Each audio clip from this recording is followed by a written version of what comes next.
लेकिन ऐसा भी नहीं है। इस देश में पढ़ने लिखने वाले लोग बताते चलते हैं कि हमारे पास ये डिग्री है। हम आपको लिए चलते हैं कि बैतूल के एक ऐसे गांव में जहां पर जरा देख लीजिए एक शख्स कितनी डिग्रियों के साथ छुपा के काम करता है।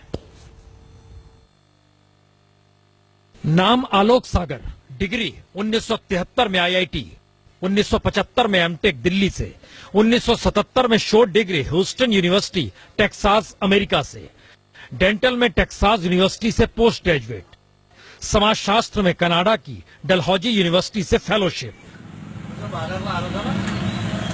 जी, जब देश में फर्जी डिग्री को लेकर बहस चल पड़ी हो तो ऐसे में आलोक सागर ऐसे शख्स जो अपनी पहचान छुपाकर मध्य प्रदेश के बैतूल जिले के एक छोटे से आदिवासी गांव कोचामाऊ में बीते 30 बरस से आदिवासियों के बीच काम कर रहे हैं। और आदिवासियों के बीच आदिवासी की तरह ही रहते आलोक सागर को अपनी डिग्री तब बतानी पड़ी जब शाहपुर थाने के इंस्पेक्टर ने घोड़ा डोंगरी में होने वाले उपचुनाव के सिलसिले में आलोक सागर को धमकी दे दी कि वो गांव छोड़ दे, नहीं तो उन्हें जेल में बंद कर दिया जाएगा। बिल्कुल, बल्कि मेरे पास तो मेरी पृष्ठभूमि से मुझे जो तैयारी दे रखी है और उसकी तुलना में तो आम यहाँ के जो स्थानीय आम ग्रामवासी हैं उनके ऊपर तो कितनी कैसी बीतती होगी वो उसकी कल्पना भी करना मुश्किल है।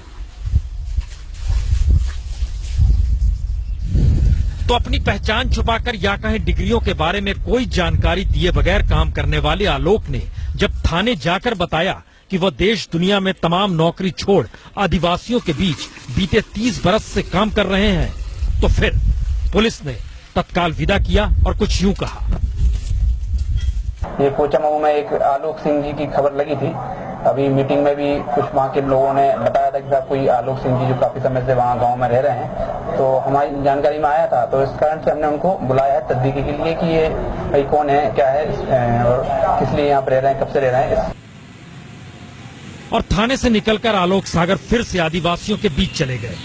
यानी जिस शख्स ने देश के रिजर्व बैंक के मौजूदा गवर्नर रघुराम राजन तक को पढ़ाया हो, वो शख्स ऐसे वक्त में अपनी पहचान छुपाकर आदिवासियों के बीच काम कर रहा है जब देश में पहचान पाने और बनाने की होड़ में पढ़ाई से ज्यादा डिग्री ही महत्वपूर्ण हो चली है।